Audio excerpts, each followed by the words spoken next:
Good morning and welcome to our YouTube channel. I'm delighted to introduce you today to Jeremy Murphy, who is a fantastic editor. He also offers loads of services for authors. And I'd like to hand you over now to Jeremy to introduce himself. Good morning. Good morning, Rachel. It's a pleasure to be here. I'm a big fan of BuytheBook.ie, and it's wonderful to be here. And thank you so much for the opportunity. My business is called JM Editing and Literary Agency. It started off quite modest, I must say. We started off in 2018, largely as a manuscript appraisal service. So authors would give me their book, I would give feedback, observations, thoughts, and so forth. But since then, we've expanded considerably. We now have a literary agency service. So I represent 12 authors in total. That's growing, and I'm eager for it to grow further. And we also offer a whole series of other additional services, everything from book management to writer mentoring to ebook conversion. So it's very comprehensive at present. But the editing service was really what kicked it off. Mm-hmm. And the developmental editing, the editor's report, is still our most popular service at the moment. So that's us, JM Editing and Literary Agency. Very good. And could you tell me then a bit about your background, your own background that led you to that point of setting up your business? Oh, my word. I'm tempted to say I was wondering what to do with myself, and I really couldn't think of anything else other than I liked reading, I liked writing, I liked books. So surely I could probably try and get paid for reading books. But no, that's the very unprofessional approach. My word, how did I come to that?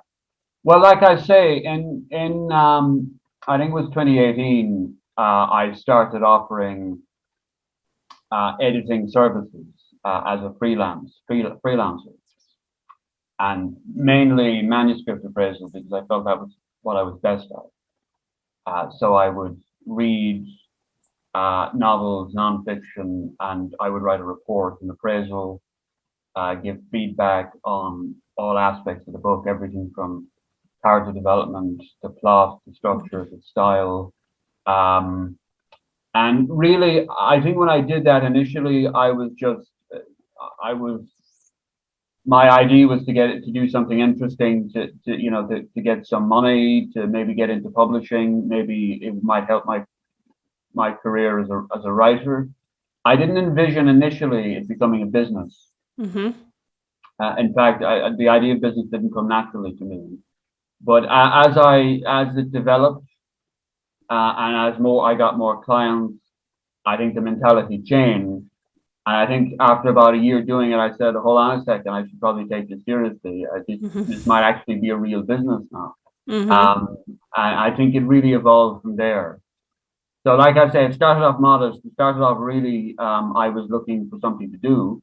Mm-hmm. And then I think as it gradually went on, the mentality kind of changed a bit. And I said, look, I might as well start taking this seriously. This might actually be a real job. But I hate to think it may not be a real job quite yet. It's in danger of becoming so, though. So very good. Yeah. Congratulations. Yeah. And I mean, that's only since 2018.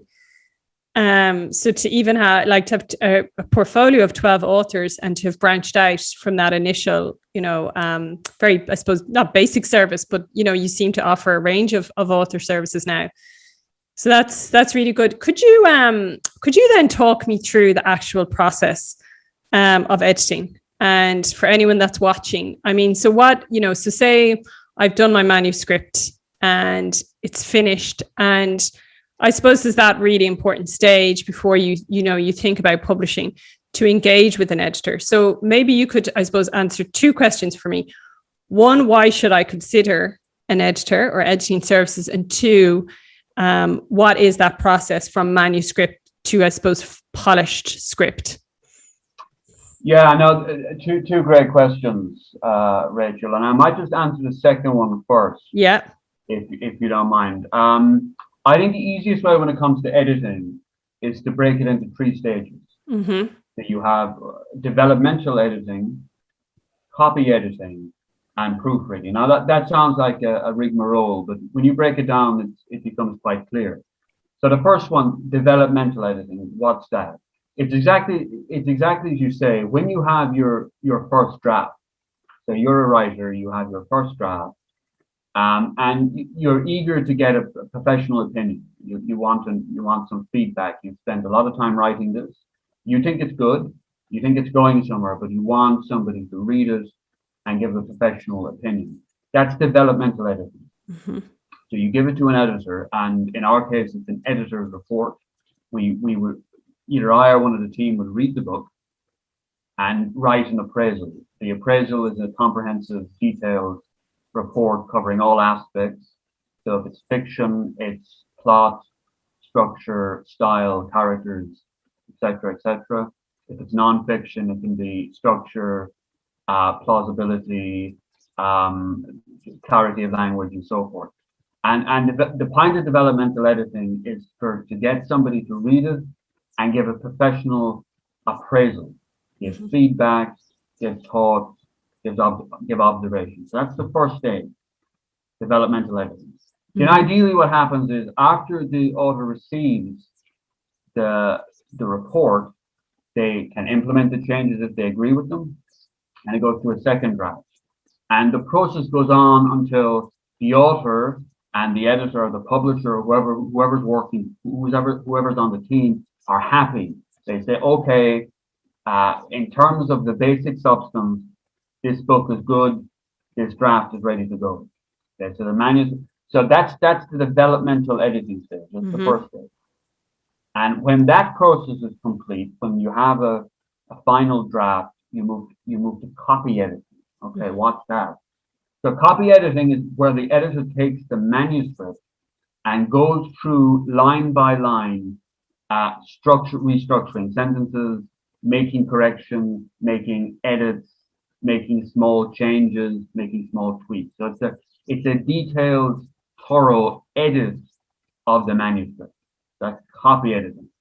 And finally, and again, a long answer to the question, but again, like I say, it's a fairly clear process when it's explained properly. The last stage is proofreading. Okay, what's proofreading?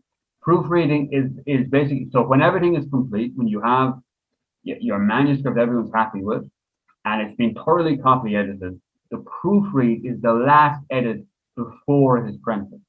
Okay, so a proofreader comes in at the very last stage. So the editor and the author and the publisher hand it over to the proofreader to give one final read.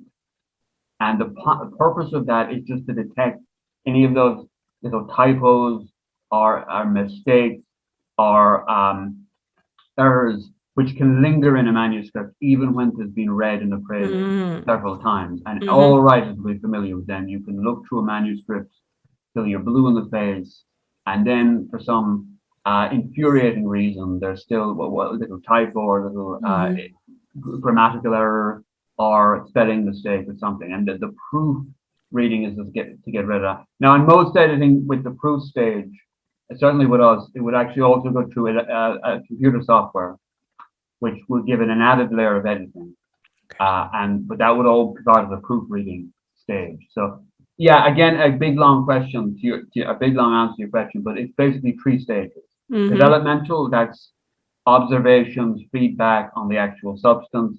Copy editing, that's detailed line editing, and then proofreading, your final edit. No, that's a really good explanation, and I think that would be it's a very long-winded explanation, but yeah. No, I mean that definitely gives a good explanation of the stages.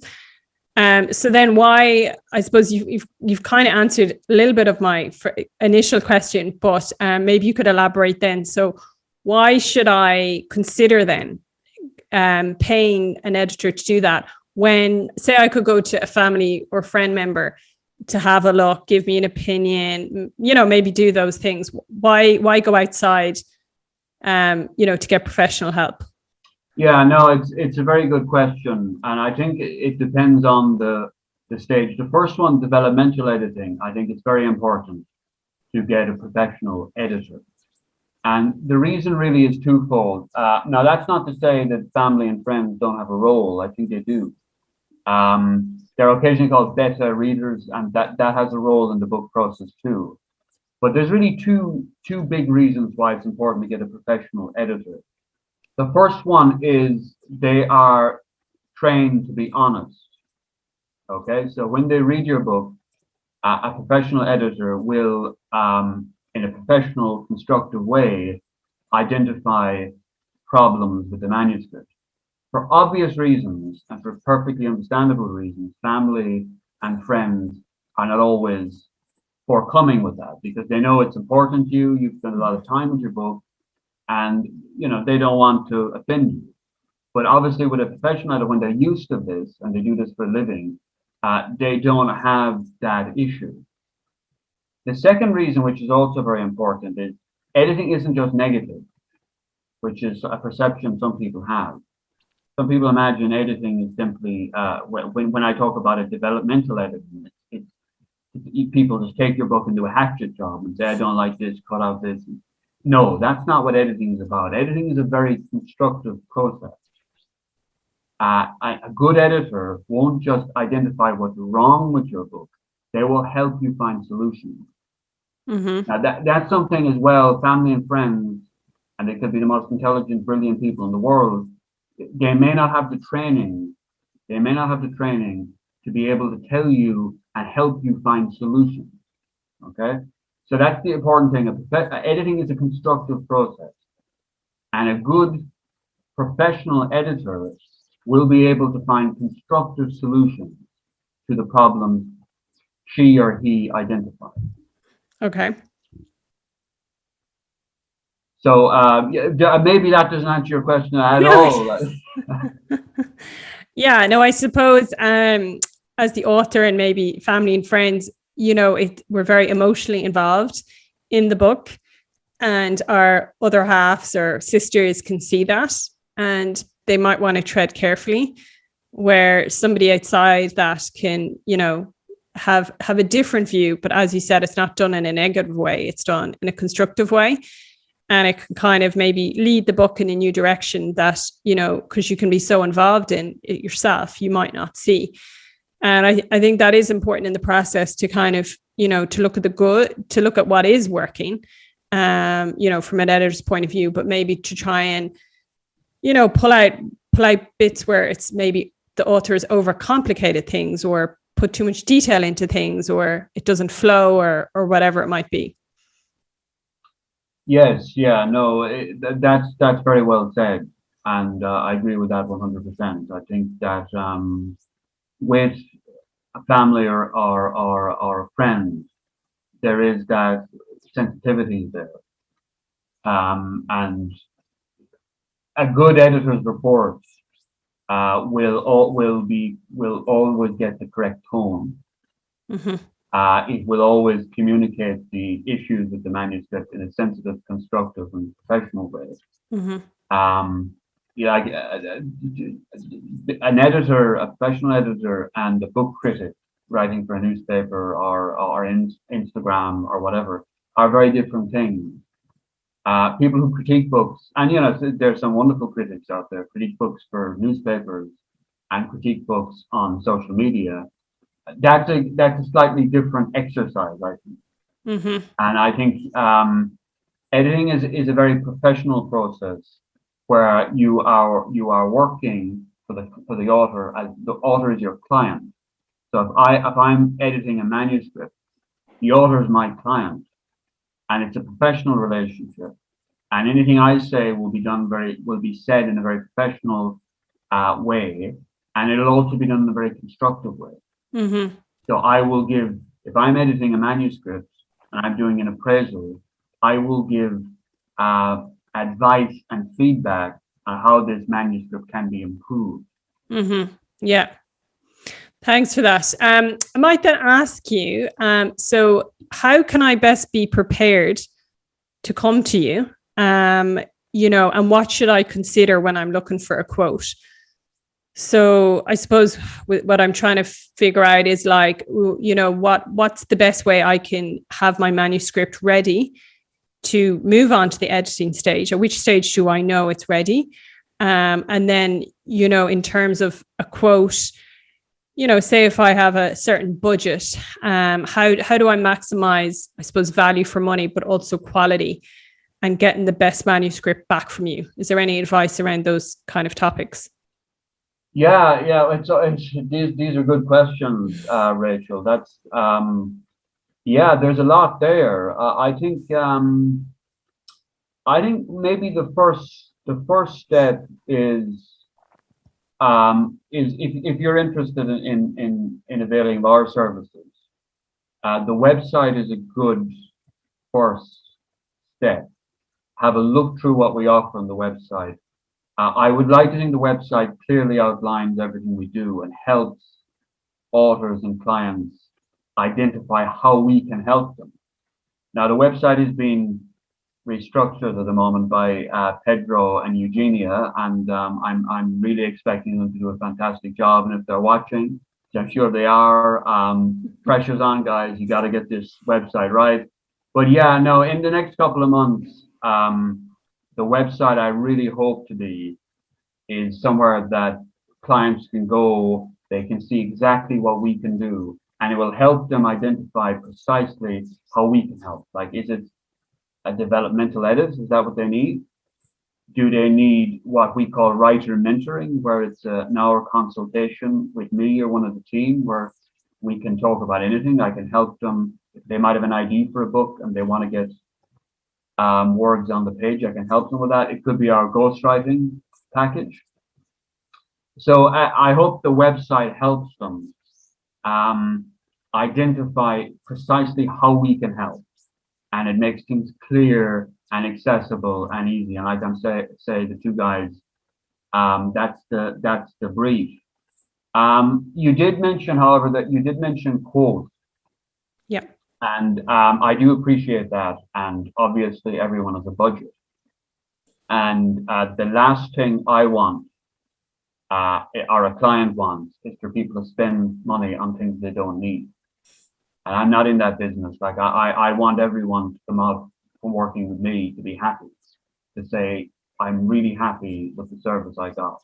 I don't want people to come out and say, I felt I wasted my money. That's not what I want. So it's a very good question.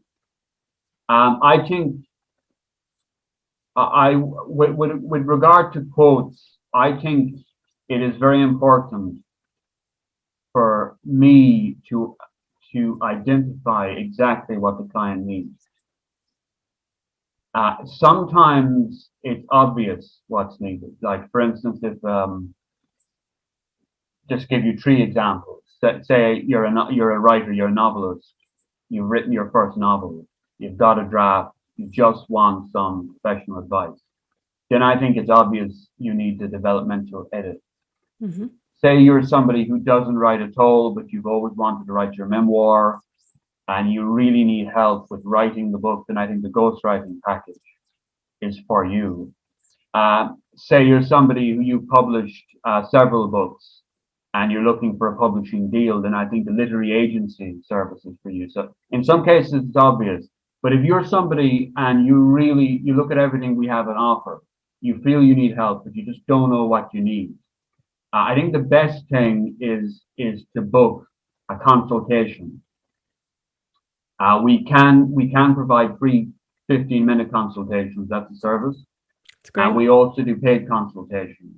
But if you really are somebody and you go on the website and you still don't know exactly what you want or what you need, you just need someone to guide you, then please contact us directly for a consultation. Mm-hmm. And you can tell me what the book is, you can tell me where you are, and I'll help identify what you need. Because that's like brilliant. I say, I think that's the best way to get value for your money, because the last thing I want is for somebody to pay for something they don't really need. Yeah. No, that's a really good approach, and good for authors to know that they can book in those 15-minute consultations. I suppose give you a background of where they're at, and then kind of get you to help them on, how you might be able to help them and what's the best way for them to spend their money. So That's great to know that.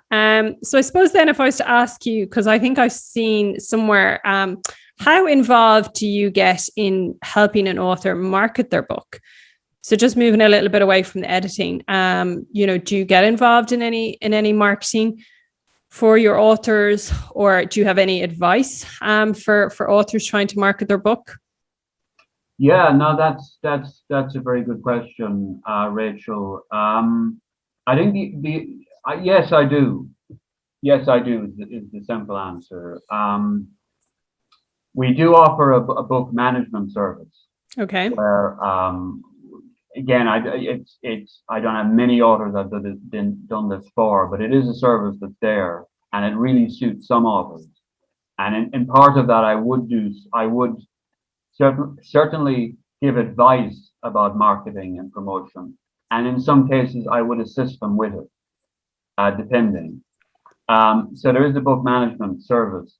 I think generally speaking, and again, I'm generalizing here. I think generally speaking, I think it's more authors typically get more value if, rather than paying me or somebody to do a lot of marketing for them, or to become a book publicist, to become a marketing manager for them.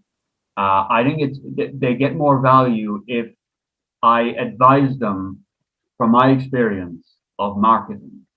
So it could involve, for instance, if I have an author and I've worked with them as an editor, and then they ask for advice on book marketing, then we would do a consultation where I would give them my advice on how to, for example, manage a social media account, how, for example, seek promotional opportunities in both online and offline and things like that. So we would cover book marketing in a consultation where ultimately I give them advice about how to do a lot of this themselves. And some might think that is solely relevant for self-publishing authors, because if you're self-publishing, of course, you have to do a lot of the marketing and promotion yourself. But I think it is also actually relevant for all authors these days. I think no matter whether you're published by a trade publisher, a hybrid publisher, or your author publisher, your self-published, I think marketing and promotion, how to manage a social media account, how to create content, interesting content in the social media account, how to generate followers, the importance of an author website, the importance of liaising with press, with book influencers, with journalists, the importance of a launch. All this stuff is so relevant. It's not just self-published authors anymore, it's all authors. So giving that advice, I think that's mainly how I would help with that, is giving that advice. Giving advice on marketing, on promotion, on digital marketing, and so forth. That's really how I would help authors like that, through consultations. Not so much doing marketing for them, but to help them market themselves and to take marketing seriously. So that's really how I would say helping with that. That's great. Yeah, thanks for answering that. No problem. So another question for you. So what have you seen, or what do you think have been or are common pitfalls that authors make, and what advice would you have around that? Wow, yeah, that's that's a big question. Pitfalls, yeah. It very much depends on the type of book. With fiction, I think overwriting is a problem. You often get novels, and I think the writer is trying to sort of prove to the reader that they can do this. They can write beautiful sentences. They can actually do this. So you often get long, detailed, florid sentences, and that's a problem. And cutting that down, and maybe as well as a follow-on to that, there might be too much focus on style. And I don't like the style substance dichotomy now, but for simplicity's sake, there might be too much substance. There might be too much emphasis on language at the expense of story and character development, and that might be an issue. So overwriting. Again, with fiction, there are lots of them that pop up. Again, this isn't being negative. That overwriting is a talent in itself. Writing these beautiful sentences, it shows talent, it shows ability. It's just a way of controlling it and developing it. It's all the emphasis is on construction. Cliches is a thing. You still find them. I think it's always good if you're a writer to be original. Look for an original phrase, find an original vice. Don't write in a stale vice. That's an issue with fiction. Don't show, don't tell. Or show, don't tell, rather. So rather than telling the reader what to think, so if you're describing a scene, tell it, this is a frightening room. So you're telling the reader how to react, what kind of emotional reaction to have. Show, display, describe, allow the reader to have their own emotional and sensory reaction. So that's another thing. A point of view, having a strong personality. And again, there's so many. We could talk for the whole hour about this. So that's fiction. Non-fiction, I find, interestingly enough, that's probably standard. I think most editors would say that. That's kind of going through the typical issues. But I find myself with non-fiction that there's this perception there that narrative is for fiction and non-fiction is all about facts. That's not true. All the great non-fiction writers, even if they're professors, even if they're academics, use narrative, they use story. Story is very useful in non-fiction. Story is a great means to illustrate an idea. It's a great way of making ideas simple. Like you think of Plato's analogy of the cave. That's a great example of illustrating a complex idea through an allegory. So story, narrative is very, very important in non-fiction. Again, to illustrate an idea, to engage a reader. Readers can often be engaged by stories where they have a certain threshold when it comes to quantitative data and facts. But if you give them a story, you can really help engage them, get them interested in your material. So I think, there's some pitfalls you'd see, but again, it's all constructive. Like all this stuff, it always shows ability. The role of the editor is to develop. Yeah. Is to build, is to help the author improve, get better, get as good as they can be. Yeah, wow. No, I mean, from this call, I've definitely taken so much in the sense that editing, before the call, I thought editing was a very straightforward, simple, kind of quick process. But actually, you've kind of educated me that it's so much more. It's all, it's very much about coaching the author. It's about, as you said, that keyword development.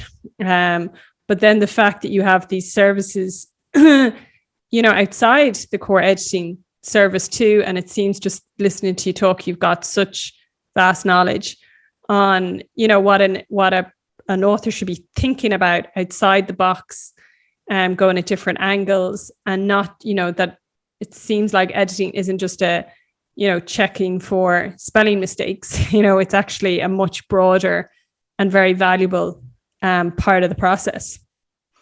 Yeah, no, thank you for that, Rachel. I appreciate that. I agree. I think, there may be a perception that editing is a fairly straightforward proofing, and often when people think of editing, they really think of proofreading.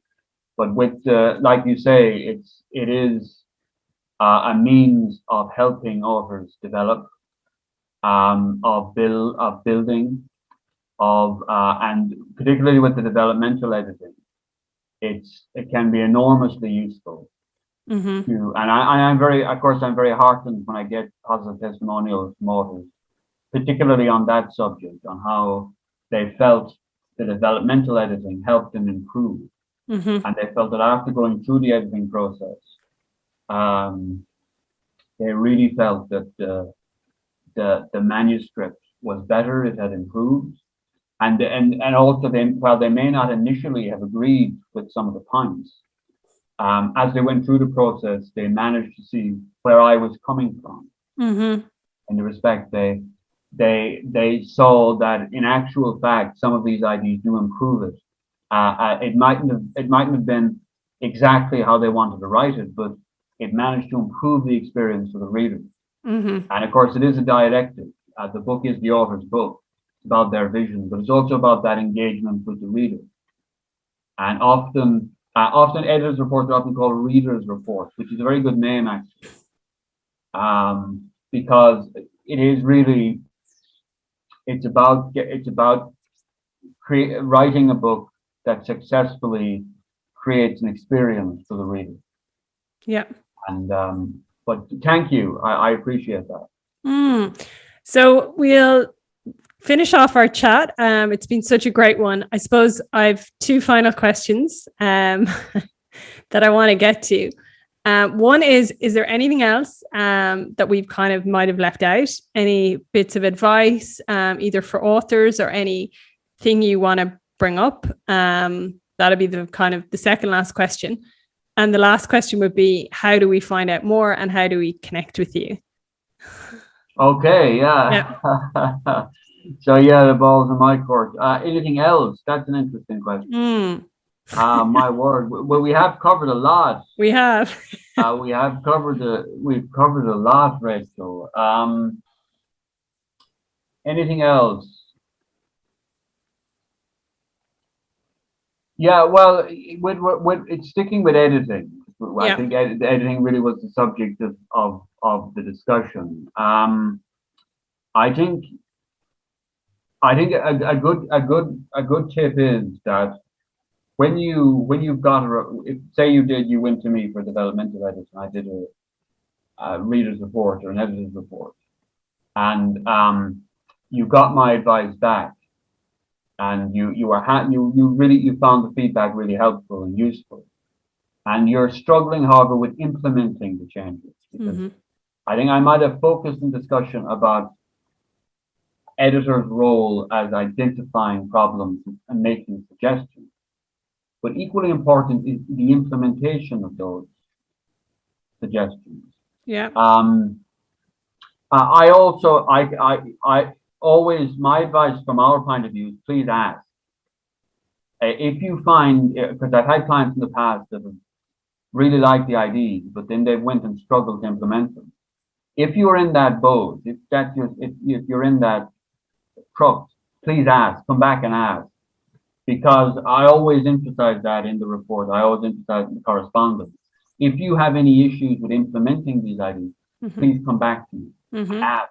We can either do a consultation or we can do it informally on the phone, on an email. Because, like I say, it's in my interest, it's everyone's interest that the appraisal helps the author, and the author gets a lot of satisfaction and a lot of value out of the service. So I suppose that's the final thing I'd like to say. If somebody's in that situation where they get advice back from me and they wonder, how do I implement it? Please just ask, come and ask, and I will help you. Because I have worked with a lot of authors like that before. It could involve, for instance, you giving me an initial draft. I appraise again. I say, yes, this X is perfect. Y needs a bit more work.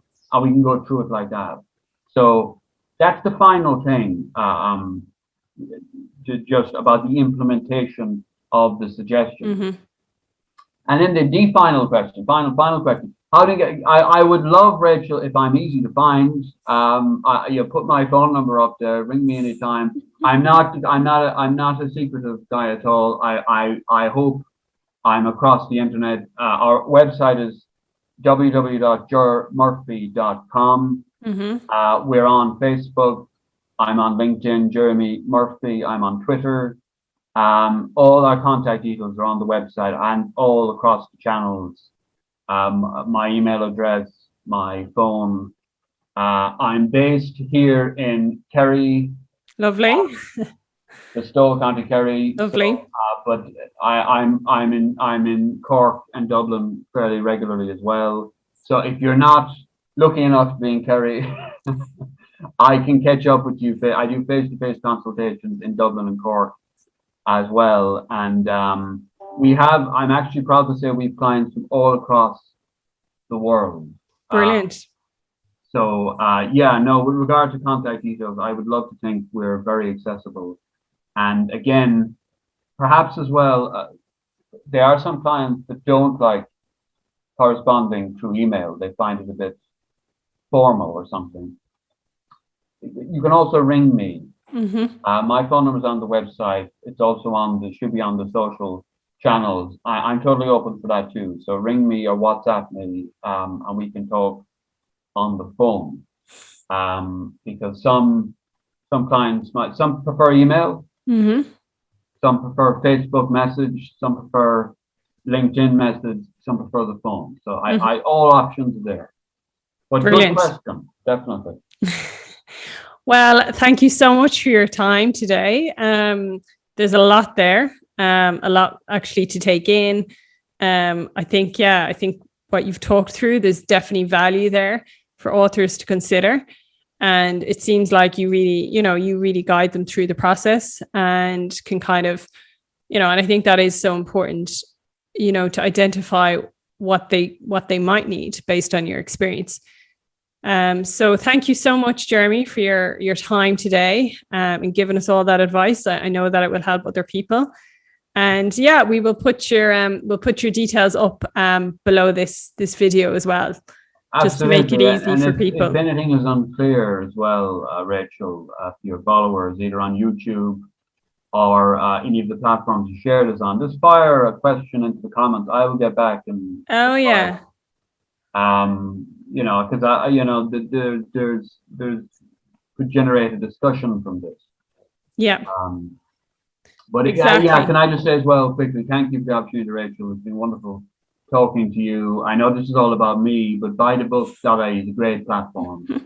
It's really going somewhere. It's a great resource for writers, and all kudos to Rachel and all the Buy the Book team.